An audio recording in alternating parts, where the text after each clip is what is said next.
ഇപ്പോൾ നമ്മൾ ഏറ്റവും കൂടുതലായി കേട്ടുവരുന്ന ഒരു വാക്കുണ്ട്, MDMA. MDMA ഒരു മയക്കുമരുന്നാണ്. മറ്റ് മയക്കുമരുന്നുകൾ കൊക്കൈൻ, കഞ്ചാവ്, ഹാഷിഷ്, ഹെറോയിൻ ഇതൊന്നും പോലെയല്ല MDA. ഇന്ന് ഈ വീഡിയോയിൽ നമ്മുടെ നാട്ടിലെ MDMAയുടെ ഉപയോഗത്തെ പറ്റിയോ അല്ലെങ്കിൽ അത് എത്ര പിടിച്ചു, അത് എത്ര പേരെ പിടിച്ചു, ഇമാതിരി കണക്കുകളിലേക്കോ അതിൻ്റെ പൊളിറ്റിക്കൽ ഭാഗത്തേക്കോ നമ്മൾ പോകുന്നില്ല. എന്താണ് MDMA, എങ്ങനെയാണ് അതുണ്ടായത്, അതിൻ്റെ ഇഫക്ട്സ് എന്തൊക്കെയാണ്, ഇങ്ങനെയുള്ള തികച്ചും ശാസ്ത്രീയമായ വശങ്ങളിലേക്ക് മാത്രമാണ് നമ്മൾ ഇന്ന് പോകുന്നത്.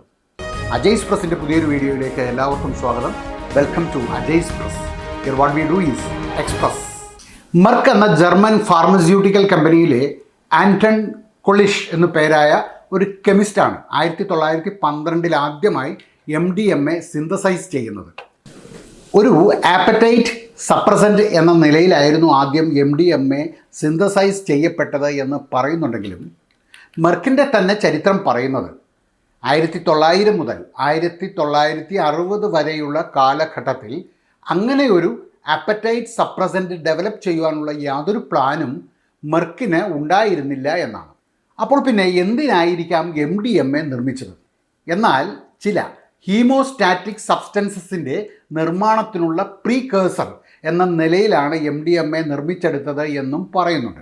ശരീരത്തിൽ ബ്ലീഡിംഗ് ഉണ്ടാകുമ്പോൾ അത് നിർത്തുകയോ ചെറുക്കുകയോ ചെയ്യുന്ന ഒരു സംഗതിയാണ് ഹീമോസ്റ്റാറ്റിക് എന്നതുകൊണ്ട് ഉദ്ദേശിക്കുന്നത്.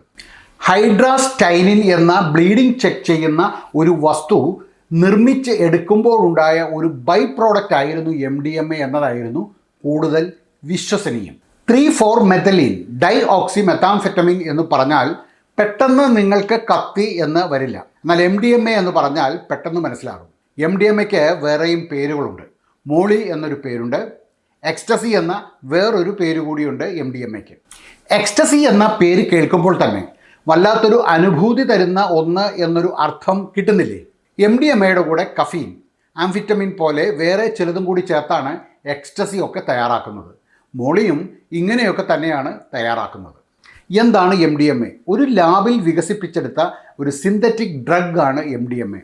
Hyper activity disorder, exogenous obesity, അതേപോലെ നാർക്കോലെപ്സി ഇതിൻ്റെയൊക്കെ ചികിത്സയ്ക്ക് ഉപയോഗിക്കുന്ന മെത്താംഫെറ്റമിൻ എന്ന ഡ്രഗിന് സമാനമായ ഉത്തേജകങ്ങളുള്ള മറ്റൊരു ഡ്രഗാണ് MDMA.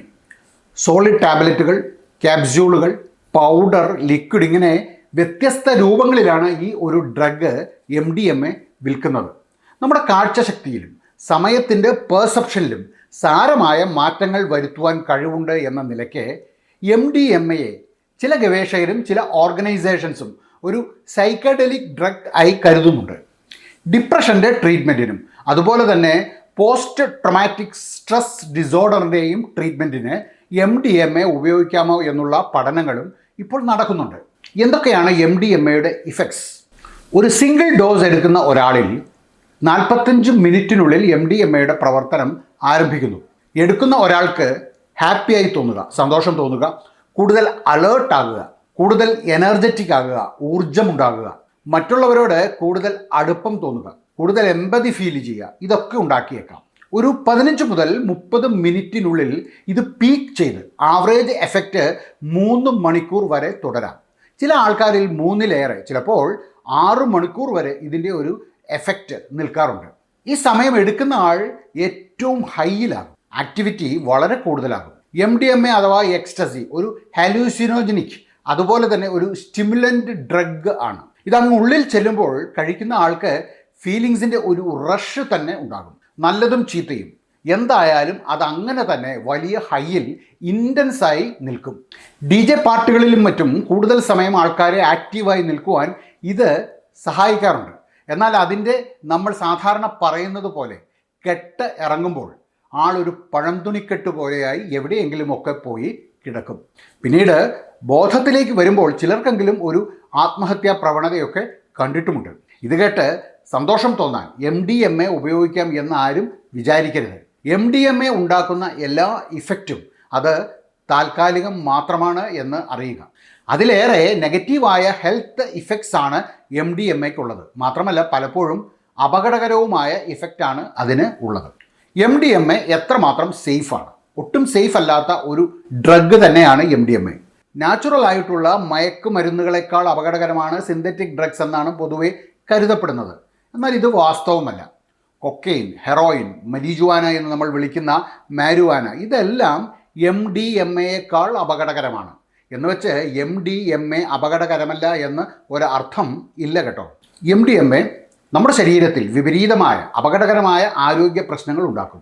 ചിലപ്പോഴെങ്കിലും അത് വളരെ അപകടകരമായി വന്നേക്കാം. കോഴിക്കോട്ട് അമ്പായത്തോട് എന്ന സ്ഥലത്ത് വെച്ച് പോലീസ് ചെക്കിൽ നിന്നും രക്ഷപ്പെടാൻ 2 പാക്കറ്റ് MDMA വിഴുങ്ങിയ ഇയാടൻ ഷാനിദ് എന്നു പേരായ ഒരു ചെറുപ്പക്കാരൻ. ആ പയ്യൻ മരണമടഞ്ഞത് കഴിഞ്ഞ 8-ാം തീയതിയാണ്.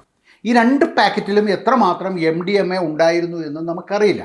കോഴിക്കോട് മെഡിക്കൽ കോളേജിലേക്ക് പോലീസ് ഷാനിദിനെ മാറ്റി ഡോക്ടർമാർ ശസ്ത്രക്രിയയ്ക്ക് തയ്യാറെടുക്കുമ്പോഴാണ് അയാളുടെ നില വഷളായതും അയാൾ മരണമടഞ്ഞതും. എത്ര അളവിൽ എടുക്കുന്നു, എവിടെ വെച്ച്, എങ്ങനെ എടുക്കുന്നു, അതുപോലെ എടുക്കുന്ന MDMAയുടെ പ്യൂരിറ്റി, ഇതിനെയെല്ലാം ആശ്രയിച്ചാണ് ഇതിൻ്റെ എഫക്റ്റ് നിർണ്ണയിക്കപ്പെടുക. മദ്യത്തോടൊപ്പം MDMA എടുക്കുകയാണെങ്കിൽ, അതേപോലെ തന്നെ മാനസിക രോഗങ്ങൾക്കും ഡിപ്രഷനും ഉപയോഗിക്കുന്ന പ്രീസ്ക്രിപ്ഷൻ ഡ്രഗ്സായ selective serotonin re uptake inhibitors SSRI എന്ന് പറയുന്ന ചില മരുന്നുകളുണ്ട്. ഇതിനോടൊക്കെ ചേർന്ന് MDMA എടുക്കുകയാണെങ്കിൽ ആരോഗ്യ പ്രശ്നങ്ങൾ വളരെ വലുതായിരിക്കും. MDMAയുടെ നിരന്തരമായ ഉപയോഗം ഹൃദയ സംബന്ധമായ തകരാറുകൾ, ലിവർ ഡാമേജ് ഇതെല്ലാം ഉണ്ടാക്കിയേക്കും. MDMAയുടെ ഉപയോഗം മാനസികാവസ്ഥയിലും ബ്രെയിൻ ഫങ്ഷൻസിലും സാരമായ മാറ്റങ്ങൾ ഉണ്ടാക്കും. സ്ഥിരമായ ഉപയോഗം ഉറക്കക്കുറവ്, വിശപ്പില്ലായ്മ, കൺഫ്യൂഷൻ, ഡിപ്രഷൻ, പാരാനോയിയ, ഓർമ്മക്കുറവ്, ശ്രദ്ധക്കുറവ് ഇതെല്ലാം ഉണ്ടാക്കും. MDMA ഹാർട്ട് റേറ്റ് കൂട്ടും, തൊണ്ട വരളുന്നതായി അനുഭവപ്പെടും. ക്ലെഞ്ച്ഡ് ജോസ്, ഇത് അതിൻ്റെ ഒരു പ്രത്യേകതയാണ്. അല്ലെങ്കിൽ പല്ലുകൾ കൂട്ടിപ്പിടിച്ച് ഇറുമ്മിയിരിക്കുക. ഇത് തന്നെ പിന്നീട് പല്ലുകൾ പൊടിഞ്ഞു പോകുന്ന ഒരു അവസ്ഥാവിശേഷത്തിലേക്ക് നയിച്ചേക്കും. ബ്ലേഡ് വിഷൻ, കാഴ്ച മങ്ങുക. പിന്നെന്താണ്? ചിൽസ്, കുളിര് കോരുന്നത് പോലെ തോന്നുക, നന്നായി വിയർക്കുക, ഓക്കാനമുണ്ടാകുക, ഛർദി ഉണ്ടാകുക. ചിലർക്കെങ്കിലും ഉത്കണ്ഠ ഉണ്ടായേക്കാം.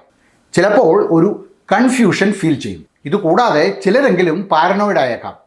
തന്നെ ആരൊക്കെയോ ആക്രമിക്കാൻ വരുന്നെന്നും തനിക്കെതിരെ ആരൊക്കെയോ ചേർന്ന് എന്തൊക്കെയോ ഗൂഢതന്ത്രങ്ങൾ മെനയുന്നു എന്നൊക്കെ ഒരു പക്ഷേ തോന്നിയേക്കാം. ശരീരത്തിൽ വെള്ളത്തിൻ്റെയും ഇലക്ട്രോലൈറ്റ്സിൻ്റെയും ഇംബാലൻസ് ഉണ്ടാക്കുവാൻ MDMA കാരണമാകും. കോശത്തിനുള്ളിലേക്ക് സോഡിയം അതുപോലെ ക്ലോറിൻ അയോൺസിൻ്റെ അബ്സോർപ്ഷൻ കൂടുകയും കോശങ്ങളിൽ നിന്ന് പൊട്ടാസ്യം പുറംതള്ളുകയും വഴി വെള്ളം കൂടുതലായി കുടിക്കുവാനും അങ്ങനെ ഹൈപ്പോനട്രീമിയ അല്ലെങ്കിൽ വാട്ടർ ടോക്സിസിറ്റി എന്നൊരു അവസ്ഥാവിശേഷം ഉണ്ടാകാനും ഇടയാകും. ഇത് മരണത്തിലേക്ക് വരെ നയിക്കുന്ന അപകടകരമായ ഒരു അവസ്ഥയാണ്. ഹൈപ്പോനട്രീമിയ കൂടാതെ MDMA റീനൽ ടോക്സിസിറ്റിക്ക് കാരണമാകും. റീനൽ ടോക്സിസിറ്റി എന്നാൽ അക്യൂട്ട് കിഡ്നി ഇഞ്ചുറി എന്നാണ് അർത്ഥം. നേരത്തെ പറഞ്ഞതുപോലെ MDMA മറ്റു മരുന്നുകളുമായി ചേർന്ന് ഉപയോഗിക്കുന്നത് അപകടകരമായ അവസ്ഥയിലേക്ക് നയിച്ചേക്കാം. ഇതുകൂടാതെ MDMA തന്നെ അഡൾട്ടറേറ്റഡ് ആയിട്ട് വരും.